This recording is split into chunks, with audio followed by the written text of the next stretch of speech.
Bismillahirrahmanirrahim. Assalamualaikum warahmatullahi wabarakatuh. Waalaikumsalam warahmatullahi wabarakatuh. Alhamdulillah. Alhamdulillahilladzi nasta'inuhu wa nastaghfiruhu wa nastahdihi wa na'udzu billahi min syururi anfusina wa min sayyiati a'malina. May yahdihillahu fahuwal muhtadi wa may yudlil falan tajida lahu waliyyan mursyida. Allahumma salli ala nabiyyil hashimi Muhammad wa ala alihi wa sallim taslima, amma ba'd. Al-mukarramun wal muhtaramun, para kiai, para asatid, para ustadzat. Terima kasih. Akhirnya banyak ya, alhamdulillah. Wabil khusus pembina Majelis Zikir Abahku 37, Masya Allah, Ustaz Ali Wardana. Para pengurus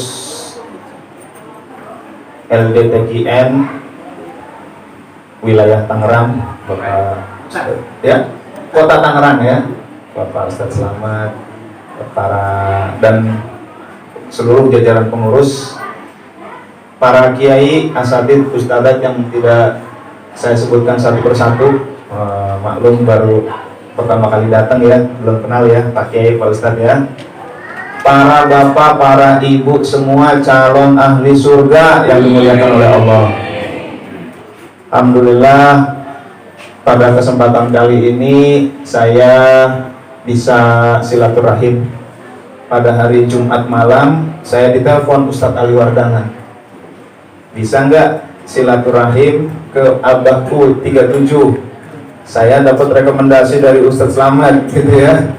Masya Allah, saya lihat waktunya, jamnya waktu-waktu ke pesantren nih gitu kan, jenguk anak di pesantren. Tapi saya usahakan lah pagi ke pesantren, asal masih nyanda kesini, insya Allah saya pengen silaturahim sesama 37. Masya Allah, alhamdulillah.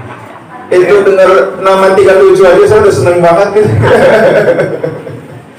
Hadirin dan hadirat yang dimuliakan oleh Allah Subhanahu wa taala, alhamdulillah bisa silaturahim ke sini. Ke Tangerang, saya pernah ke ini ya, ke LDTKN ya, Kota Tangerang. Memang Kota Tangerang ini luar biasa ya.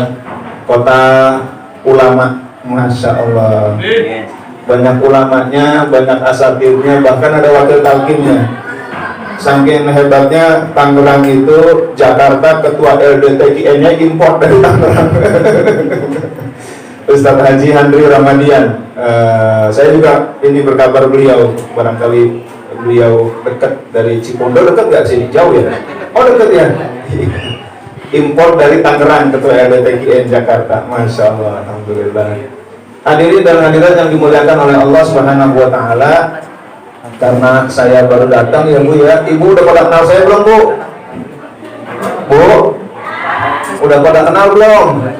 Belum ya? Wah, dengar suaranya aja ya. Ya, nama saya Abdul Latif. Tapi kalau di sosmed, di internet adanya Latif Khatam. Saya alumni As-Siddiqiyah Kebon Jeruk. Jadi ngelewatin di sini. Teman-teman saya banyak wilayah Tangerang ini. Nomor induk saya di As-Siddiqiyah itu di Sanawiyah 0001. Jadi saya termasuk santri pertama di pesantren As-Siddiqiyah, masuk tahun 1987. Maka teman-teman Tangerang itu banyak lah ya, alhamdulillah.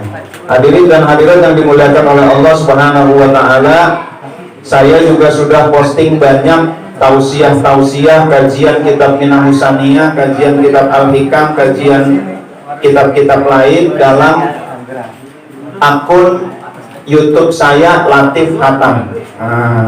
Jadi sebenarnya saya nggak usah datang untuk ceramah, udah cukup sebenarnya ya. Itu dengerin ceramahnya di YouTube aja, Latif Khatam, di IG juga, di TikTok juga. Saya berharap saya udah posting banyak, mudah-mudahan nggak diundang ceramah gitu kan. Saya ceramahnya pakai teknologi aja, tapi silaturahim tetap perlu. Amin ya rabbal alamin. Adapun nama saya Latif Hatam. Hatam itu singkatan, ibu-ibu tahu nggak singkatan panjangannya apa Bu? Hatam itu tulisannya HATAM, singkatan dari hafal tanpa menghafalkan. Lebih jauh tentang aplikasi Hatam itu silakan ibu-ibu yang punya handphone, bapak-bapak yang punya handphone, lihat di Play Store ada aplikasi namanya Hatam. Itu aplikasi satu-satunya aplikasi di dunia yang bisa ngulang perpotongan ayat. Itu aplikasi buatan Ikhwan TKN 37. Alhamdulillah. Cari aplikasi, download aplikasi yang bisa kayak aplikasi Hatam, insya Allah nggak ada. Ini berkah guru mursyid. Ini satu-satunya aplikasi. Contoh begini, lam yakunil ladzina kafaru, itu dipotong-potong tuh di aplikasi itu. Lam yakunil ladzina kafaru, terus aja bisa 100 kali itu. Ibu-ibu lagi goreng tempe di setel lam yakunil ladzina kafaru, tempenya mateng, ayatnya apal. Anak-anak lagi main mobil-mobilan, lam yakunil ladzina kafaru, tiba-tiba apal sendiri Bu. Jadi kerjaan kita kalau kita download dan setel aplikasi ini, kerjaan kita kaget-kaget karena ternyata keluarga kita banyak hafalannya, insya Allah. Nah itu sedikit silaturahim dulu, karena dulu waktu saya usia 5 tahun, bapak saya kaget, Bapak Ibu. Kenapa kaget? Tahu-taunya saya hafal juz amma, nggak pakai ngapalin satu ayat pun, tahu-taunya apa juz amma. Giliran dilombakan di DKI, alhamdulillah menang. Alhamdulillah. Bapak saya aja kaget.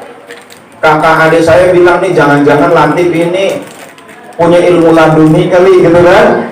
Padahal bukan ilmu laduni, ada caranya. Caranya bapak saya ngulang-ulangnya perpotongan kepada kakak saya. Kakak saya dibacakan, saya kan ikut denger. Meskipun saya belum SD, saya nggak ikut program tahfidz, karena saya dengar, akhirnya saya hafal. Saya berpikir jangan-jangan ini umat Islam Indonesia yang kupingnya banyak anggurnya, itu kalau diperdengarkan seperti itu mereka juga akan hafal.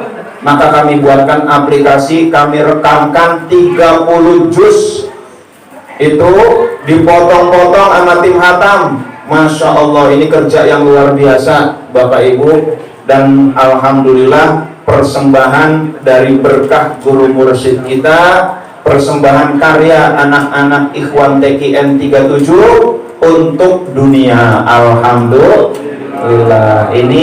Ini oleh-oleh pertama. Jadi saya termasuknya jarang ceramah manakib juga. Sekalinya ceramah manakib pengen ngasih oleh-oleh. Nah itu ya. Itu oleh-oleh pertama adalah aplikasi Hatam. Selanjutnya kita bisa silaturahim melalui aplikasi itu. Izinkan saya membacakan sepotong-sepotong di rumah Bapak Ibu. Mudah-mudahan membantu untuk memudahkan hafal ayat-ayat Allah. Amin ya Rabbal Alamin. Hadirin dan hadirat yang dimuliakan oleh Allah Subhanahu wa Ta'ala, itu perkenalannya. Lalu tadi dibacakan mangobah, ada 2 orang kena wabah taun sembuh dengan rumput Syekh Abdul Qadir Jailani qaddasallahu sirrahu.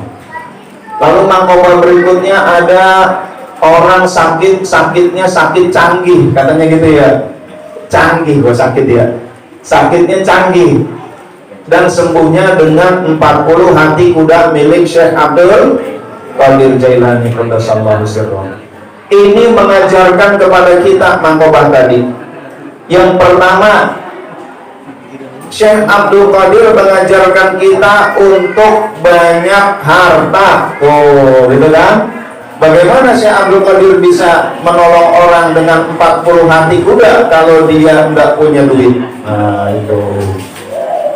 Tetapi meskipun Syekh Abdul Qadir itu crazy rich, kaya banget, tapi harta tidak ada di hatinya, harta ada di tangan beliau. Alhamdulillah. Kalau kata Habib Nurmagomedov, wah, Bu kenal Habib nggak Bu? Kenal Habib Nurmagomedov nggak Bu? Enggak. Habib Nurmagomedov itu petarung MMA. Wah, ini luar biasa nih, dari Dagestan, Rusia. Dia sekali bertarung itu dapat uangnya nggak banyak Bu, cuma 80 miliar. Bertarungnya paling 3 menit selesai. 30 kali pertarungan nggak pernah kalah, rekor dunia. Masya Allah, orang Islam, Habib Nurmagomedov. Kalau bahasa Indonesia Nur Muhammad, begitu kan? Nurmagomedov bahasa Rusianya.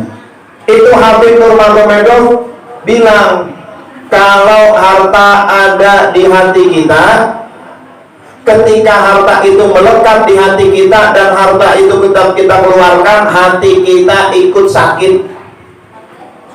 Tapi kalau harta itu ada di tangan kita, dengan mudah tangan kita membagikan kepada orang lain. Alhamdulillah. Itu Syekh Abdul Qadir Jailani qaddasallahu sirruh.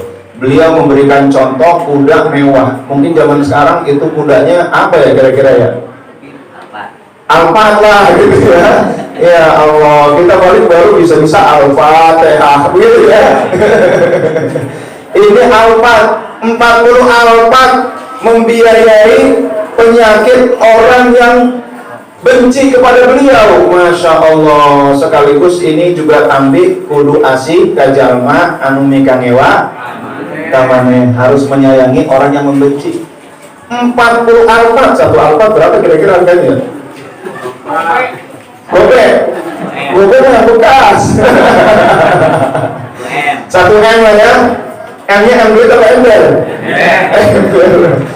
Ini Alphard 1 M, berarti 40 M kurang lebih untuk mengobati penyakit satu orang yang membenci Syekh Abdul Qadir Jailani. Masya Allah. Kira-kira akhlaknya mulia atau mulia banget? Mulia banget Syekh Abdul Qadir Jailani. Hadirin dan hadirat yang dimuliakan oleh Allah Subhanahu wa Ta'ala, mengapa Syekh Abdul Qadir kok ringan tangan untuk memberi? Karena kolbunya bersih.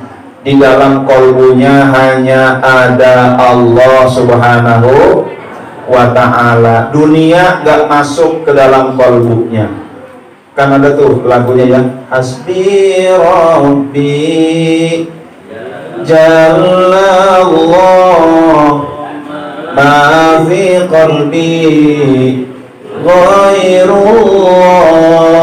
Hasbi Rabbi, cukuplah aku, cukuplah bagiku Tuhanku. Yang mencukupkan aku adalah Tuhanku. Jallallah, Maha Agung Allah. Ma fi qalbi, tidak ada di qalbuku ghairullah, kecuali Allah. La ilaha illallah. Masya Allah, itu ya. Hadirin dan hadirat yang dimuliakan oleh Allah, saking bersihnya kolbu beliau, dunia nggak ada di kolbu beliau, adanya di tangan beliau. Sahabat Abu Bakar Siddiq berdoa, Allahumma ja'alid dunya fi aidina wa la taj'alha fi qulubina. Ya Allah, jadikan dunia ada dalam genggaman kami, ada dalam kekuasaan kami. Jadikan tangan kami banyak dunia. Wala taj'alha fi qulubina, jangan jadikan dunia ada dalam kolbu kami. Maka sahabat yang dijamin masuk surga ada 10. 7 orang diantaranya adalah sahabat kaya yang hobi bersedekah. Abu Bakar Siddiq itu seorang pedagang. Beliau gak boleh dengar ada budak disiksa padahal budak itu muslim. Kerjaannya memerdekakan budak. Sayyidina Umar orangnya sederhana, tapi wakaf tanahnya di mana-mana. Sayyidina Utsman bin Affan itu sampai sekarang hotelnya masih ada, rekeningnya masih ngalir. Sayyidina Ali mah gak kaya-kaya banget, tapi beliau kaya ilmu. Itu sahabat-sahabat lain itu sahabat kaya yang gemar bersedekah. Mereka orang-orang yang dunia ada dalam genggamannya, tetapi tidak ada di dalam kolbunya. Masya Allah, alhamdulillah.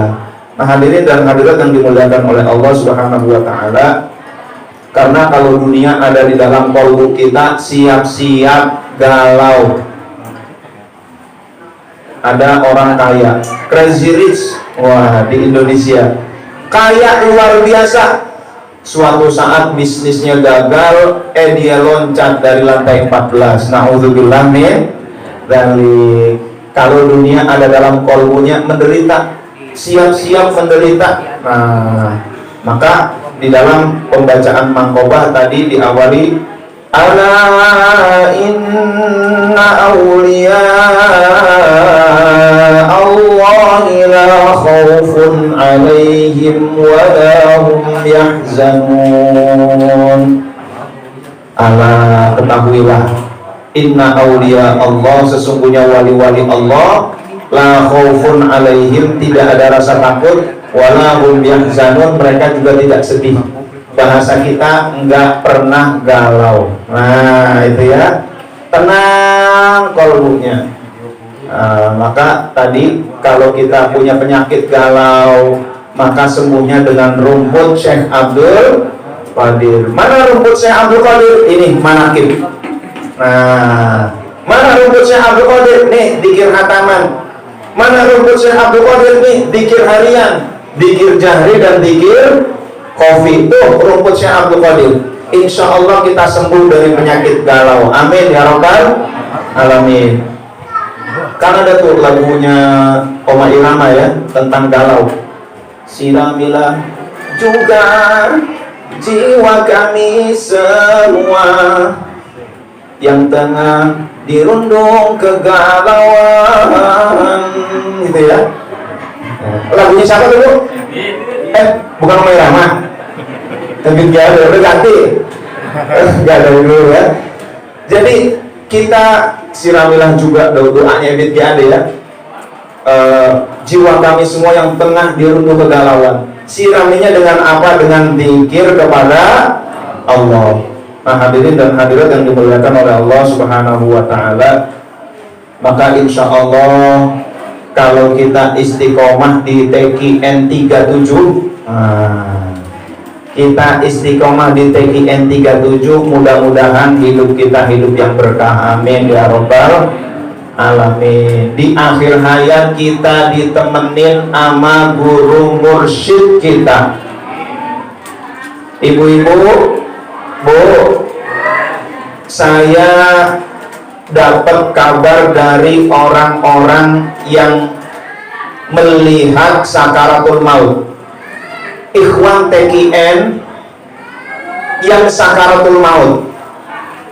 Lagi-lagi orang cerita ke saya bahwa ketika sakaratul maut ditemenin sama guru mursyid. Masya Allah, alhamdulillah. Kenapa? Karena sakaratul maut itu sakaroh, bahasa Arab artinya mabok. Sakaroh, mabok, maut, kematian. Mabok, kematian. Orang kalau mabok itu kadang-kadang tenang banget, gitu kan? Fisiknya tenang, dalamnya berkecamuk. Berangkat ke Suryalaya tahun 94, dulu lewat Cipanas tuh dulu tuh. Wah, dulu nggak ada Cipularang ya, lewat Cipanas, ya Allah, itu muter sampai Suryalaya, lalu mabok, muntah, nyari teh manis. Wah, kalau di sini banyak teh manis ya. Aduh, turun dari bis teh manis, pala nunduk, itu kan mabok tuh. Tenang banget kelihatannya dalamnya berkecamuk. Wah, itu ya. Mabuk kematian luar biasa lagi. Kelihatannya begitu, dalamnya berkecamuk. Kenapa? Setan itu lagi menggunakan kesempatan terakhir. Kata setan, pasukan setan, sebentar lagi kita nggak ada waktu buat mengkafirkan dia. Inilah detik-detik terakhir, ayo kita gunakan strategi sebaik-baiknya, goda sebisa kita. Maka setan ada yang goda, ada yang berbentuk bapaknya. Jadi bapaknya lalu datang ke anak itu, Ton, lu kan gue gedein dari kecil, sekarang ikuti kata-kata bapak ya. Akhirnya mengajarkan kalimat kekufuran. Bapaknya nggak mempan ngomong, berubah itu setan jadi ibunya.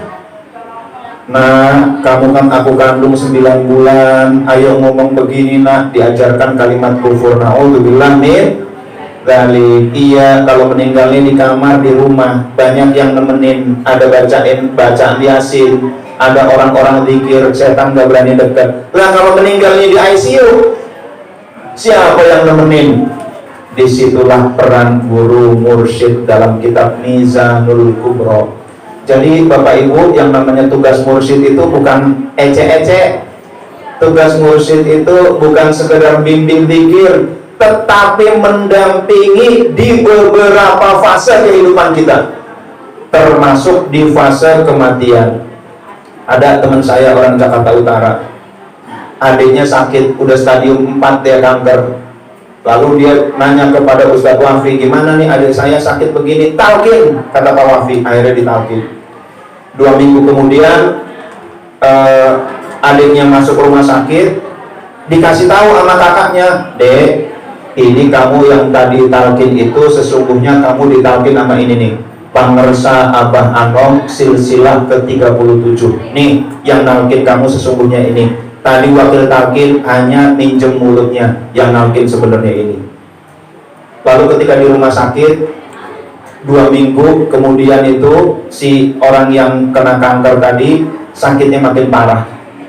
Lalu kata dia bilang sama kakaknya, kak itu tadi datang. Siapa yang datang? Itu yang memberikan talqin. Siapa? Pak Kiai Wafi. Bukan, itu yang ada di gambar datang. Tuh, datang. Tak lama kemudian dia dipanggil oleh Allah Subhanahu wa Ta'ala. Tuh ibu-ibu, hati-hati kalau di akhir hayat itu bisa jadi setan menggoda kita dengan berbagai cara.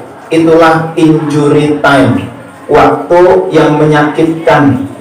Kalau injury time dalam sepak bola itu seluruh pemain berusaha semaksimal mungkin. Begitu pula injury time dalam hidup kita. Maka beruntung kita istiqomah berguru bersama Syekh Ahmad Sohibul Wafa Tajul Arifin. Insya Allah murid-murid yang istiqomah zikir, istiqomah di bawah bimbingan beliau, insya Allah di akhir hayat saat kita menghadap Allah, insya Allah didampingi oleh beliau. Amin ya rabbal alamin. Itu baru salah satu contoh kasus. Banyak teman saya orang Bintaro juga begitu. Ketika ada ikhwan yang sedang sakaratul maut, dia datang ke rumah itu lagi dikelilingi, dan salah satunya yang mengelilingi adalah Syekh Ahmad Sohibul Wafa Tajul Arifin. Masya Allah. Itu ya hadirin dan hadirat yang dimuliakan oleh Allah Subhanahu wa Ta'ala. Maka kita hati-hati namanya cari guru mursyid. Jangan gara-gara hebohnya lalu kita berpaling dari guru mursyid yang benar ke guru mursyid yang abal-abal.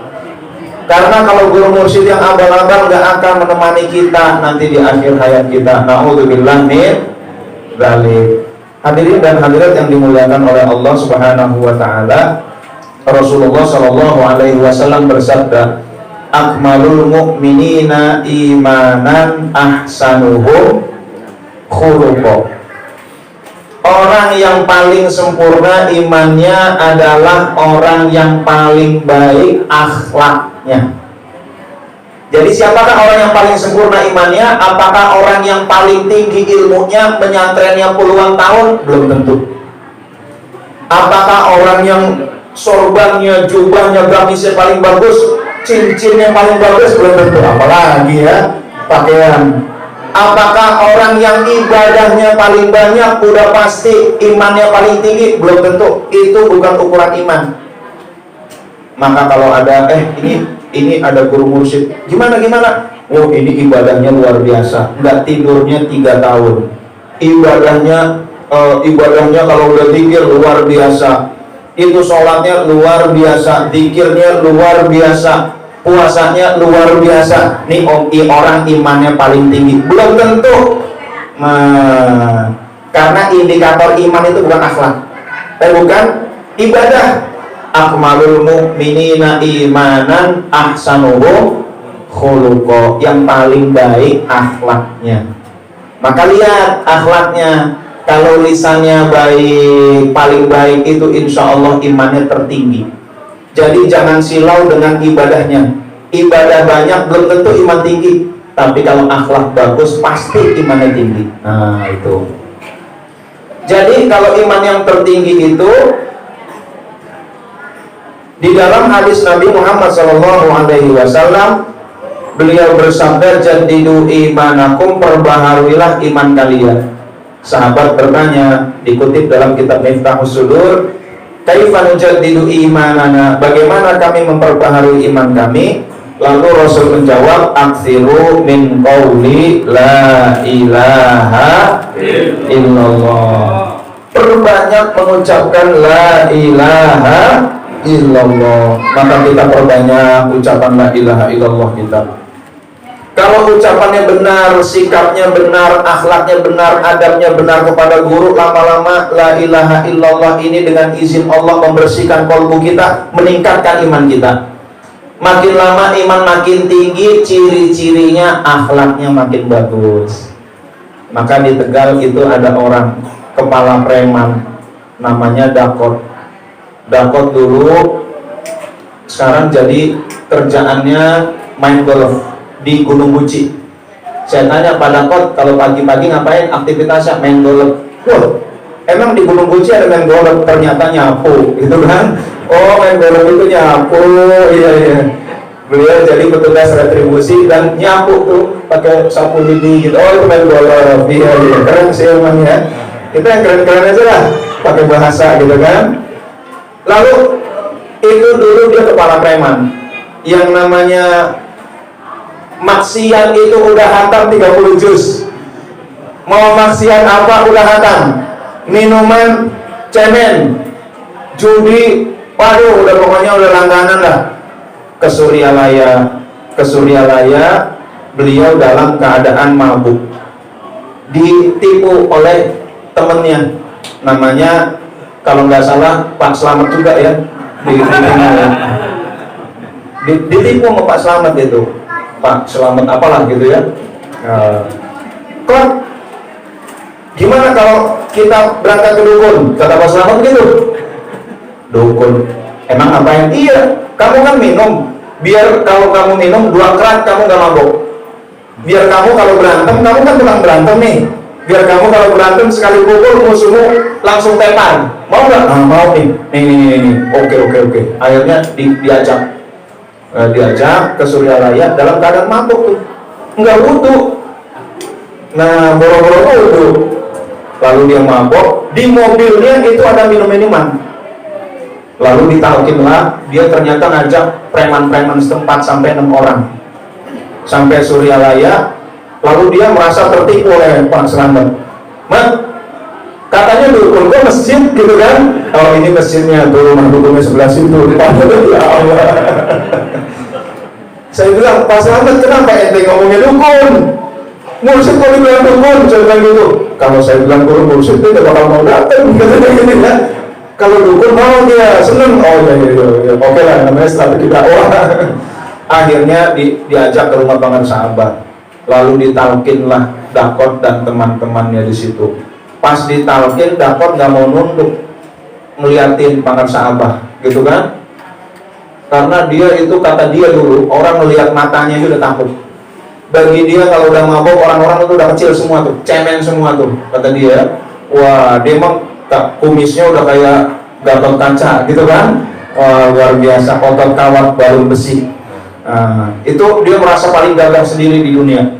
Wah, maka ditalkin Pangan Sahabat dia tetap dengar. Yang lain udah nunduk, udah pada nangis. Kata Pangan Sahabat, tunduk. Beliau tunduk. Ketika nunduk, pecahlah tangisannya. Ya Allah, alhamdulillah. Akhirnya pulang dari Suryalaya itu Dakot kalau keluar rumahnya itu masuk gang. Kalau keluar rumah mesti ngelewatin musola. Kakinya selama hidup gak pernah nginjek musola itu. Udah luar biasa kan nih orang tuh. Udah khatam 30 juz.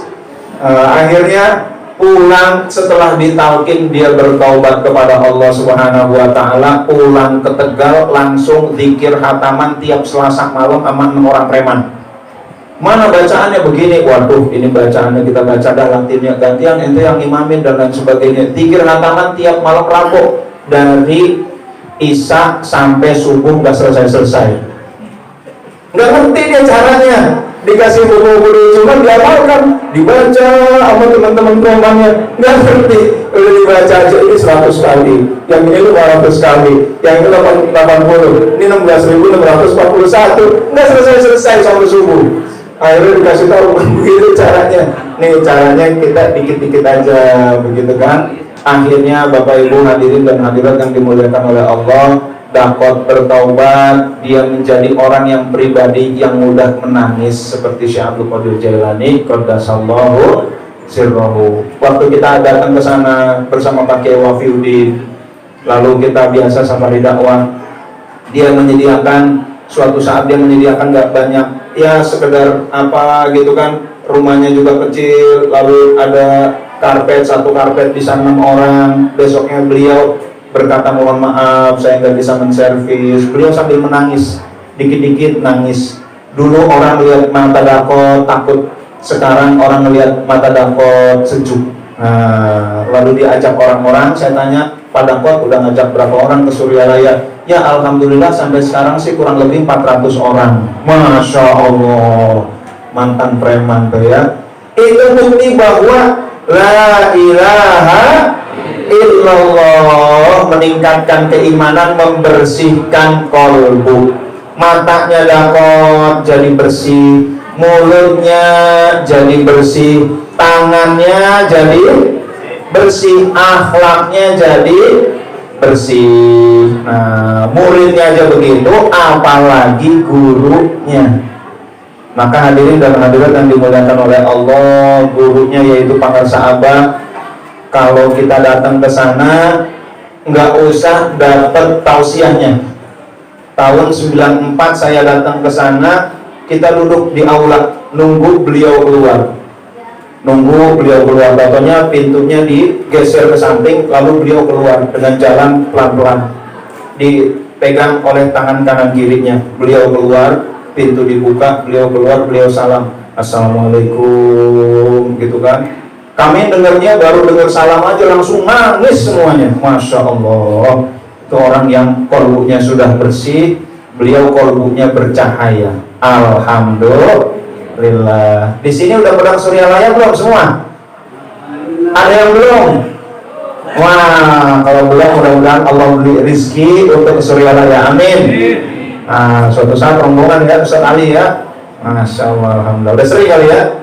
Oh sering, alhamdulillah.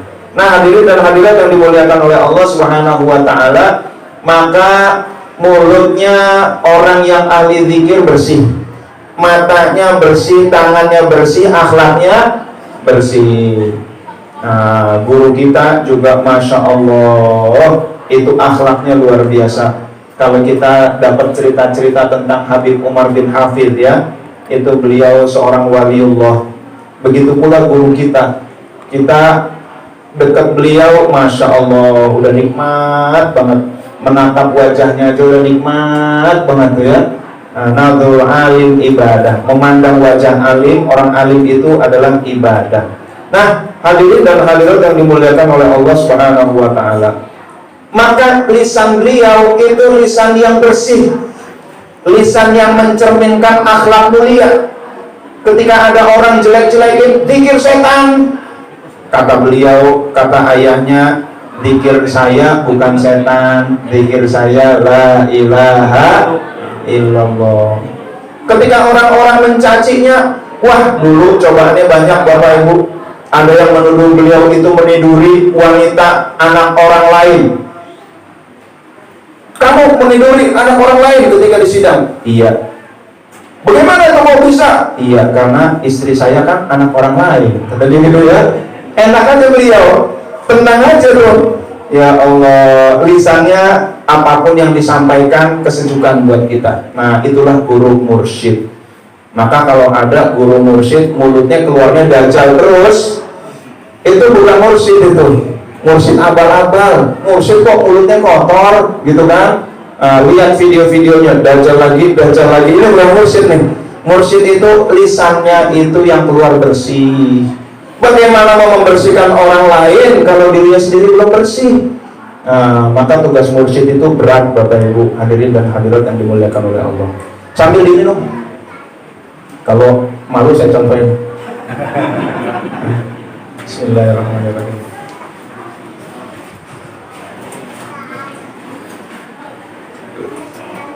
Alhamdulillah. Wah, udah jam 12 kurang nih. Kurang berapa?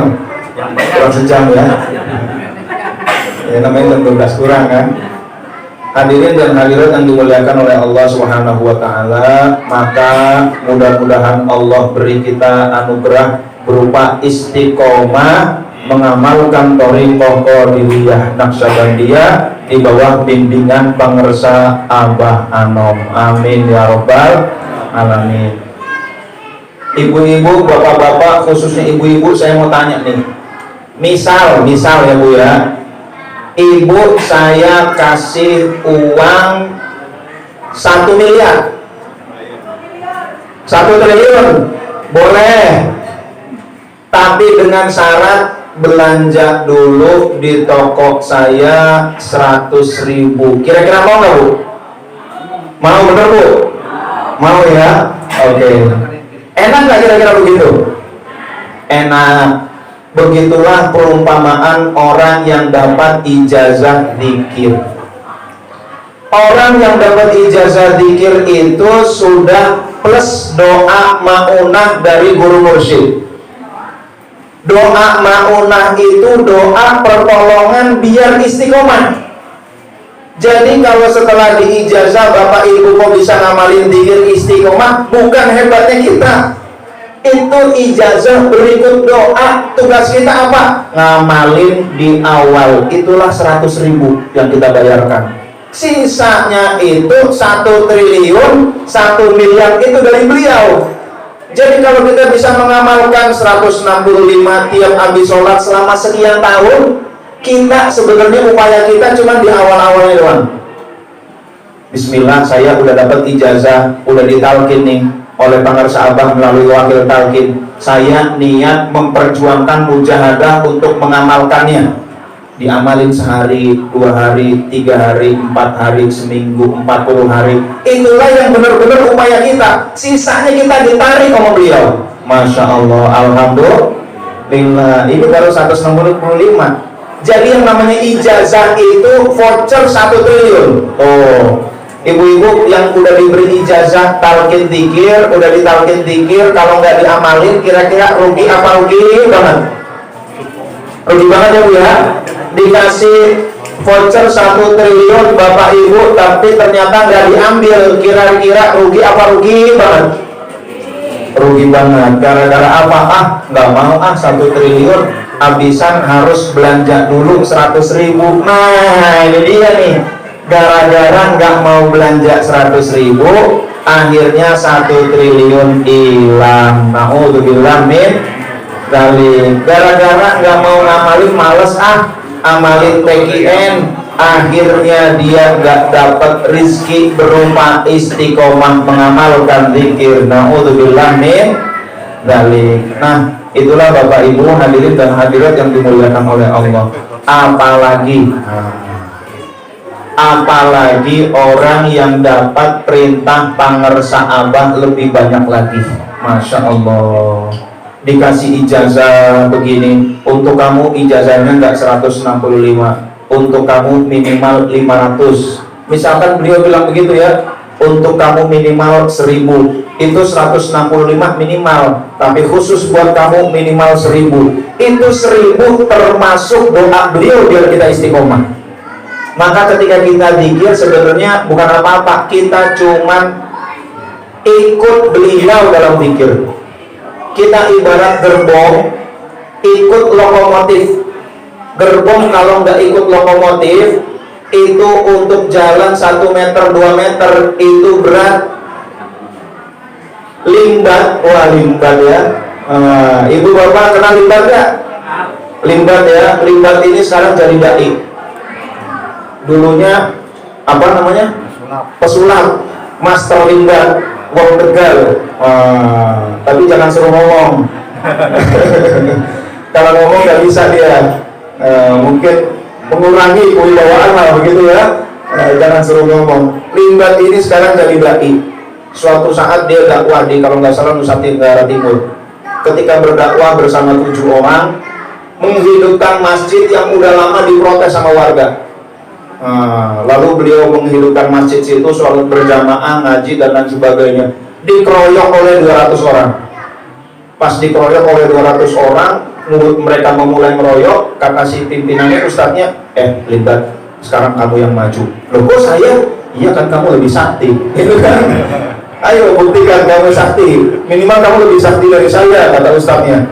Akhirnya betul, Limbat maju menghadapi 200 orang. Apa yang terjadi Bapak Ibu?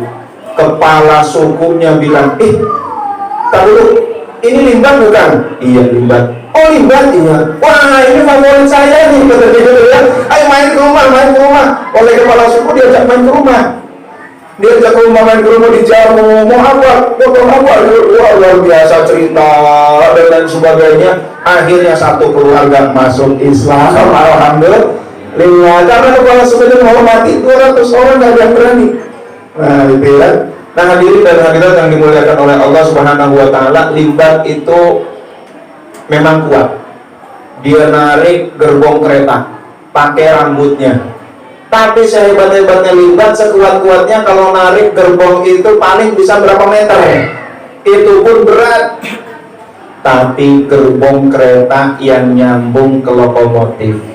Nah ini, dia dalam waktu 1 jam bisa ratusan kilometer. Jadi kalau kereta Shinkansen itu, kereta Jepang itu 400 km per jam. 1 jam 400 km. Berarti kalau dari Tangerang kemana ya? Berarti Semarang nyampe gak tuh? Iya, lebih ya. Kurang lebih dari Tangerang ke Semarang lah, 400 km per jam. Kereta Shinkansen. Itu gerbong kok bisa secepat itu. Itu kok gerbong bisa melaju sejauh itu. Satu rahasianya gerbong itu, dia pegangan ke lokomotif. Dah itu aja. Dan jangan ngerem, gitu ya. Jangan ngerem. Udah ditarik kok ngerem. Nah ini dia. Yang penting gerbong itu jangan ngerem, ditarik mau, gitu. Kalau udah mulai males ke majelis zikir, namanya ngerem. Gue nggak mau ke majelis zikir, saya nggak mau ke jamaah. Ini ditarik tapi ngerem namanya. Nah itu ya.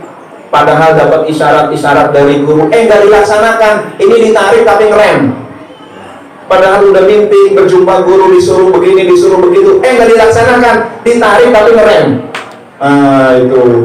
Jadi kalau guru sudah memberikan isyarat-isyarat, perintah-perintah, lepas remnya. Tugas kita satu, pegangan kepada lokomotif. Nah itu, maka kita akan melaju dengan cepat. Kita bisa menempuh jarak yang jauh. Tugas kita pegangan. Itulah yang bahasa Arabnya disebut robitoh. Nah, itu. Jadi robitoh itu sebenarnya kita pegangan. Udah itu aja tuh. Jadi kalau niat saya bisa zikir banyak, nih saya buktikan saya bisa zikir banyak, itu sebentar ngantuk tidur, nggak bisa banyak tuh zikir. Bismillah, saya niat membersamai guru, pegangan ke guru. Bismillahirrahmanirrahim. Yang penting kita lakukan langkah awal aja. Ilahi anta maqsudi waridaka matlubi ardini mahabbataka wa ma'rifatan. Kita membersamai guru aja udah. Nggak usah macam-macam saya bisa zikir, enggak bisa. Kita pegangan sama guru aja. Dah, pegangan. Udah ditarik tuh. Tahu-taunya sekian ribu nggak kerasa. Nah itu ya. Tugas kita apa? Pegangan. Udah, pegangan aja. Jangan sombong-sombong bisa zikir, nggak bisa kita nih. Nggak bisa kita membersihkan kolbu. Tugas kita cuma pegangan doang. Abah izin, mohon rito, aku ikut pangersa Abah, gitu kan? Habis itu biarkan diri kita, lepas rem kita ditarik oleh beliau. Masya Allah, alhamdulillah. Maka jangan katakan kita bisa zikir sekian ribu, nggak bisa. Kita paling baru 30 dan tidur. Kita bisa begitu karena ditarik sama beliau. Itulah guru mursyid. Masya Allah. Kira-kira bersyukur nggak kita punya guru mursyid? Bersyukur. Kalau nggak punya guru mursyid nggak bisa nih sholat sunnah banyak begini, nggak bisa istiqomah zikir begini, nggak bisa. Udah, jangan sombong.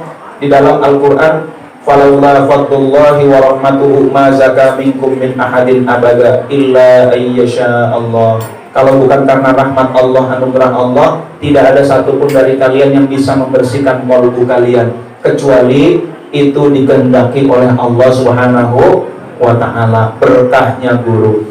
Maka Rasulullah SAW mengajarkan, ya hayyu ya qayyum bi rahmatika astaghits aslih li sya'ni kullah wa la takilni ila nafsi tarfata ainin. Jam 1 kurang. Wah, berarti dikit lagi lah ya. Udah jam 1 kurang contohnya ya. Beliau mengajarkan kepada kita ya hayyu ya qayyum. Ini juga zikir yang kadang-kadang diijazahkan juga pengarsa abah. Saya nggak dapat banyak ijazah dari pengarsa abah. Udah la ilaha illallah aja habis-habis, gitu kan?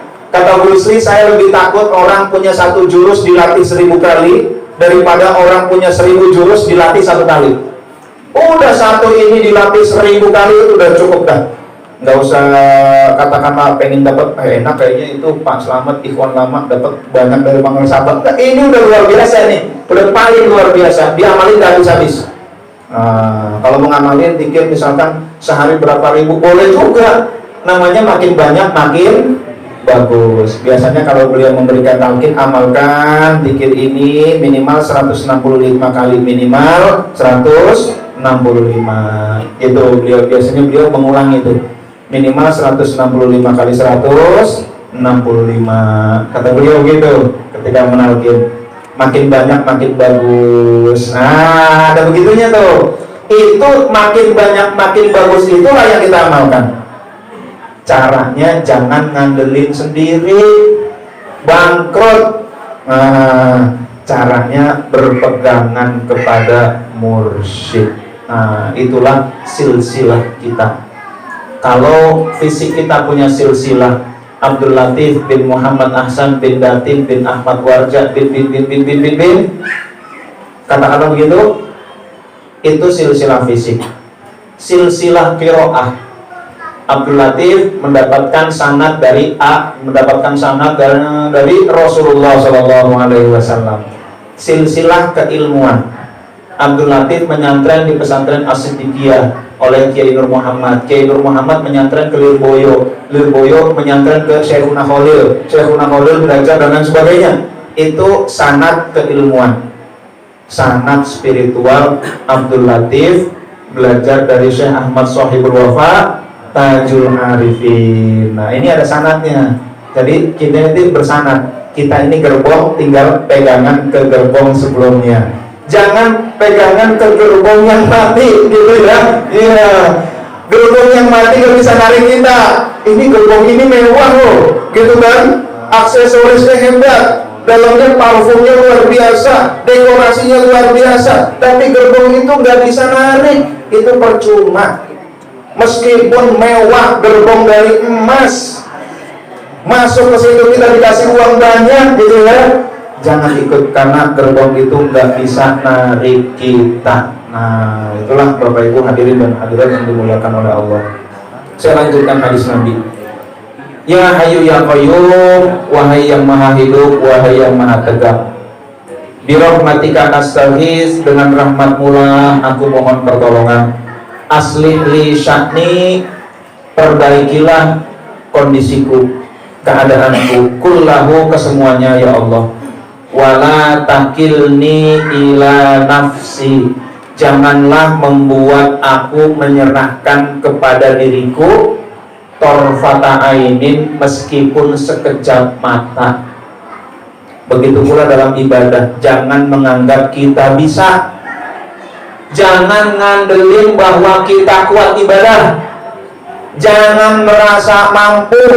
Serahkan kepada Allah Subhanahu wa ta'ala meskipun sekejap mata. Jadi orang yang merasa bisa zikir biasanya zikirnya dikit. Tapi kalau orang saya nggak bisa apa-apa, tugas saya cuma pegangan aja sama guru, ditarik ribuan pikirnya. Masya Allah, alhamdulillah. Yang penting kalau merasa bisa itu berarti rem tangannya ditarik sama dia, diangkat, ngerem dia, merasa bisa gitu. Seandainya zikir pun zikirnya nggak masuk, zikir udah banyak tetap aja nggak mencerminkan kebersihan kolbu. Nah itu ya, zikirnya sih banyak, ibadahnya banyak, tetapi dia merasa bisa, maka yang ada adalah kesombongan, yang ada adalah keagungan dirinya sendiri. Dia tidak mengagungkan Allah Subhanahu wa Ta'ala. Nah, itu makin tinggi ibadahnya, makin sombong dia. Makin tinggi ibadahnya, yang ditinggikan bukan Allah, dirinya sendiri. Namanya makin lama makin panjang, gitu kan? Ya Allah, ya Allah. Hadirin dan hadirat yang dimuliakan oleh Allah, maka makin haus terhadap pujian-pujian. Nah, kembali kepada wala takilni ila nafsi tarfata aini. Saya ingin juga menyampaikan ada sebuah quote dari kitab Minahus Saniyah Syekh Abdul Wahab Asy-Sya'rani, seorang sufi. Beliau berkata bahwa kullu man nasoha fi hirfatihi walam ya'tamid 'alaiha barakallahu lahu fi ra'si malihi bin haitsu la yash'ur hatta yasira min awsa'in nasi mala. Ini kunci biar bisa seperti Syekh Abdul Qadir tadi. Syekh Abdul Qadir harta ada di mana? Ada di tangan, tetapi tidak ada di hati. Beliau berkata, Syekh Abdul Wahab Asy-Sya'rani, kullu man nasoha fi hirfatihi. Siapa orang yang benar kerjanya, kerjanya sebaik-baiknya, walam ya'tamid 'alaiha, tapi tidak ngandelin kerjaan. Nah, begitu pula dalam ibadah. Ibadah dia coba sebaik-baiknya.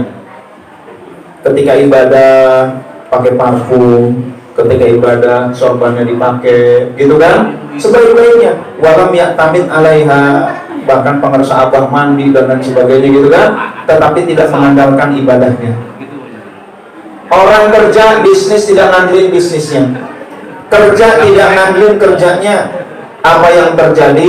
Barakallahu lahu fi ra'si malihi, Allah berkahi modalnya. Min haitsu la yash'ur, bahkan dia sendiri nggak nyangka modalnya kok bisa berkembang seperti itu. Hatta yasira min awsa'in nasi mala, sehingga jadilah dia orang yang termasuk paling luas hartanya, rizkinya. Alhamdulillah. Kuncinya dua. Pertama, nasoha fi hirfatihi, kerjanya terbaik, ikhtiarnya terbaik. Walam ya'tamid 'alaiha, tapi tidak bergantung kepada ikhtiar. Dia ikhtiar terbaik dan bersandar kepada yang maha baik. Nah itu, maka berkah. Contoh Siti Hajar. Siti Hajar itu beliau nyari air.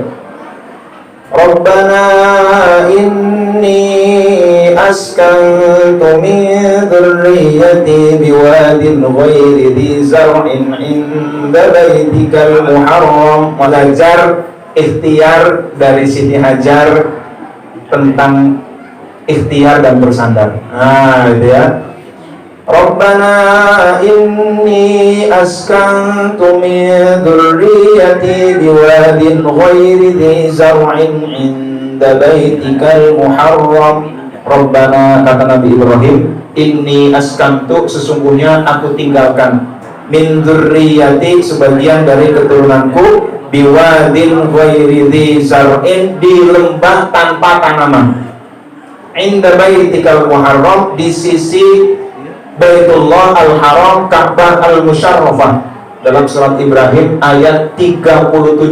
Wah, ini ya angka kesenangan Pak Ustadz Ali ini ya. Surat Ibrahim ayat berapa tadi? 37. Ini angka ini membuat saya pengen silaturahim. Padahal saya udah bilang nggak bisa tuh sama beliau, tapi 37-nya ini nih yang membuat narik saya ini gitu ya. Waduh, penasaran sama majelis zikir Abahku 37 gitu, udah abah 37 lagi, ya Allah. Ini angka sebuah nama yang gak akan saya lepaskan dari hidup saya. Masya Allah gitu ya. Bahkan bapak-bapak, ibu-ibu, suatu saat ini saya juga cerita, ada Ustaz Andri juga. Saya dulu kan diajak dakwah sama Pak Wafi. Saya baru nikah, saya gak punya apa-apa.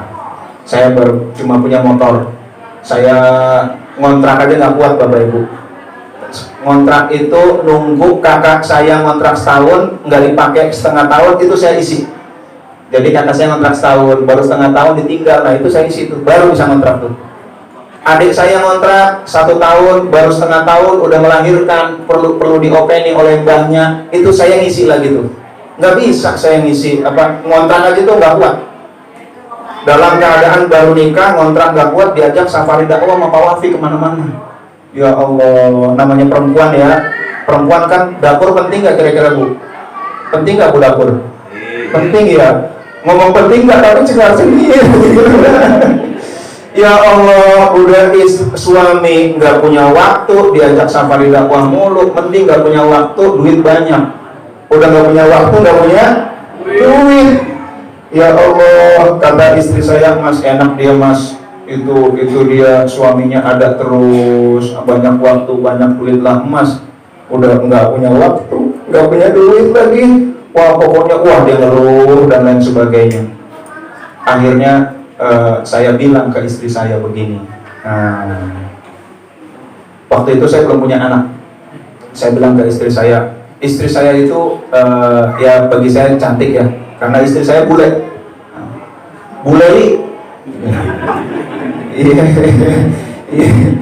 Lalu saya bilang sama istri saya yang masih muda cantik itu, Bun, jalan saya adalah jalan dakwah.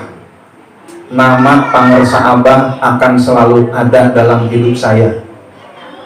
Saya tidak akan menghilangkan nama ini dan akan terus ada. Kalau Bunda mau bersama saya, nama ini harus ada bersama kita. Tapi kalau Bunda nggak mau saya berdakwah kepada Pangersa Abah melalui Pangersa Abah, silakan Bunda keluar dari hidup saya. Mumpung masih muda, masih cantik, belum punya anak. Akhirnya istri saya nangis Bu. Ya Allah, dia meluk saya, nggak ngomong apa-apa sih, cuman meluk doang, udah nangis. Nggak apa-apa dah, suami gue udah jelek, nggak punya duit gitu ya. Jelek, bokek, bau ketek, bengek, rumah cuman triplek, becek, makan cuman pakai tempe orek. Nggak apa-apa dah. Akhirnya dia terima saya, nggak punya waktu, nggak punya duit. Bapak Ibu bayangin, saya nggak apa-apa kehilangan istri, asal jangan kehilangan Abah Hanom. Masya Allah, itu nama mahal. Maka saya diundang, Abahku 37, saya datang gitu ya. Masya Allah, ini nama yang gak akan lepas dari hidup saya. Itu tos-tosan, saya saat itu saya lebih memilih guru saya daripada istri saya. Nah, itu tegas. Silakan, nggak mau ada nama ini, keluar dari hidup saya. Mumpung masih muda, belum punya anak. Tapi akhirnya istri saya milih saya, alhamdulillah. Kalau istri saya meninggalkan saya susah lagi nyarinya. Ya, tapi berkah guru ya Bapak Ibu, alhamdulillah. Jadi Allah titipkan berkah guru itu, saya jadi punya usaha banyak Bapak Ibu. Karyawan saya kurang lebih 100 lah. Saya punya beberapa cabang, 30 cabang usaha. Allah titipin lagi showroom jual beli mobil gitu ya. Jadi memang kita udah dakwah aja mah. Ini Abah 37 ini udah luar biasa dah. Pokoknya kita ngamuk dakwah aja. Urusan rezeki, urusan zikir kita, udah kita pegangan aja dah.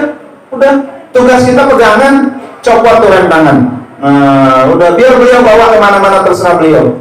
Nah, diaturlah supaya saya dakwahnya enak, pulang pergi. Saya itu meninggalkan kadang-kadang sekali safari dakwah 17 hari Bapak Ibu.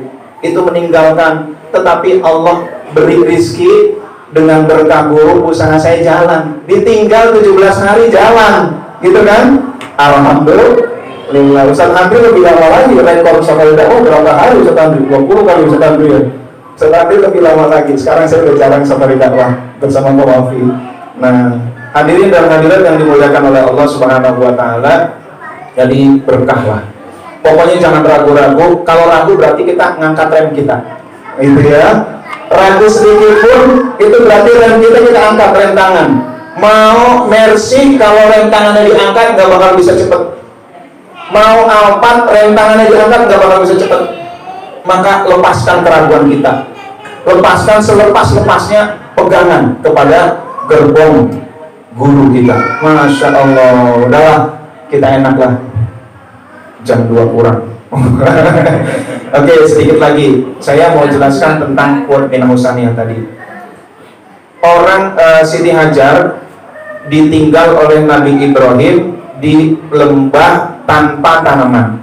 Orang biasanya nyari tempat tinggal yang ada tanaman, adem, ada air, ada orang.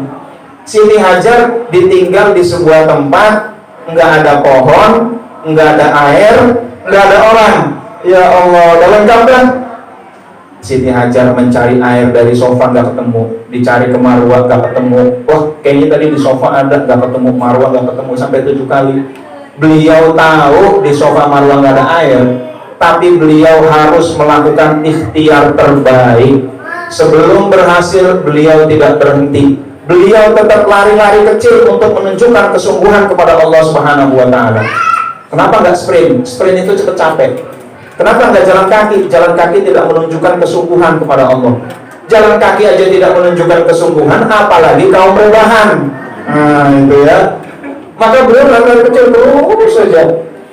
Nasuha fi hirfatihi, upayanya terbaik, walam ya'tamid alaiha, tapi tidak menggantungkan pada upayanya. Karena beliau tahu solusi bukan dari ikhtiar, solusi itu dari Allah, gitu kan? Rezeki itu bukan dari bisnis, rezeki itu dari Allah. Nah, kalau mengatakan rezeki dari bisnis, ini tauhidnya masih kurang. Itu ya. Karena ini ikhtiar terbaik. Ini kalau mau yang hasilnya luar biasa, caranya begitu. Ikhtiar tapi menganggap bahwa hasil bukan dari ikhtiarnya, hasil dari Allah. Ini hasilnya dahsyat nih.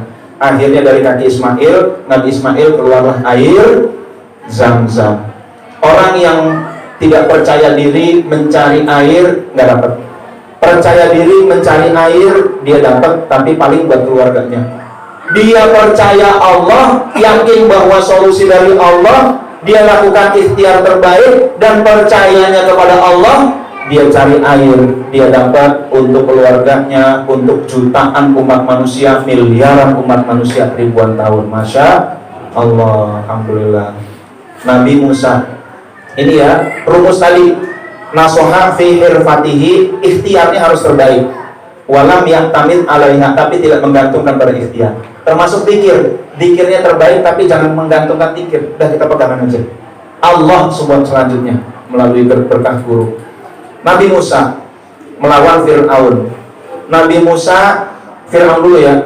Fir'aun terdiri dari pasukan yang terlatih, logistik berlebih, kendaraan tinggal pilih, senjata canggih. Melawan Nabi Musa, orang yang lidahnya keluh, senjatanya cuma tongkat terbuat dari kayu, berisi pasukannya cuma budak-budak yang sudah layu. Saya mau tanya, kira-kira pantasnya menang Fir'aun atau menang Nabi Musa? Pantasnya menang Fir'aun, nggak ada apa-apanya Nabi Musa. Tapi Nabi Musa di belakangnya tentara Fir'aun, di depannya lautan luas. Mundur ke belakang dilibas, maju ke depan bablas. Karena ada lautan luas, bisa jadi di dalamnya banyak binatang buas. Sementara kaki-kaki pasukannya, kaumnya udah pada terkelupas, dan mereka harus segera bergegas. Di atas kertas, ini misi yang tidak akan tuntas kecuali bagi orang-orang yang ikhlas. Alhamdulillah, Masya Allah. Ini berarti waktunya udah hampir tuntas nih. Itu Nabi Musa cuman senjata kayu lawan senjata canggih, tapi beliau yakin kepada Allah Subhanahu wa ta'ala. Maka ketika sudah mulai masuk ke samudra, beliau pukulkan dengan tongkat kayunya, Allahu Akbar. maka laut terbelah. Nabi Musa pun melalui bersama pasukannya, bersama kaumnya, diikuti oleh Fir'aun, dan Fir'aun tenggelam. Na'udzubillah min dzalik. Nah, hadirin dan hadirat yang dimuliakan oleh Allah, kunci dua, kita yang punya pekerjaan, kita yang punya proyek, kita yang sedang mendidik, kita yang punya bisnis, kita yang punya apapun, kita lakukan ikhtiar terbaik, karena Allah nyuruh kita ahsanu amala, beramallah sebaik-baiknya, tapi jangan bergantung kepada amal kita, karena yang memberikan hasil adalah Allah. Tugas kita ikhtiar sebaik-baiknya, jangan jadikan ikhtiar sebagai berhala. Kita berobat sebaik-baiknya, tapi yang menyembuhkan adalah Allah. Belum lama kakak saya tumor otak di rumah sakit Siloam di sini ya, Siloam. 5 hari lah kurang lebih dirawat situ. Ya, Siloam nggak mahal sih, nggak banyak, biayanya cuma 400 juta. 5 hari 400 juta gitu ya. Ya, itu katanya profesornya terbaik di situ. Tapi yang memberikan kesembuhan siapa? Allah. Kalau mau nggak kasih sembuh ya terserah Allah lah. Gitu ya. Jadi berobat perlu, tetapi yang mengasih kesembuhan adalah Allah. Bisnis penting, kerja keras yang baik, tetapi yang ngasih solusi adalah Allah. Zikir persiapkan dengan sebaik-baiknya, tetapi yang ngasih hidayah, yang narik kita adalah Allah Subhanahu wa Ta'ala. Maka tugas kita adalah lepas rem tangan kita, lepas keraguan sedikit pun kepada guru kita, berpeganglah dengan erat kepada beliau. Insya Allah kita akan dibawa dengan jarak tempuh yang begitu jauh, dengan kecepatan yang begitu tinggi. Amin ya Rabbal Alamin. Mudah-mudahan Allah beri anugerah kepada kita, agar kita penuh keyakinan kepada beliau, agar kita istiqomah bersama beliau. Amin ya Rabbal Alamin. Kurang lebihnya mohon maaf. Terima kasih. Wallahul muwaffiq ila aqwamit thoriq. Wassalamualaikum warahmatullahi wabarakatuh.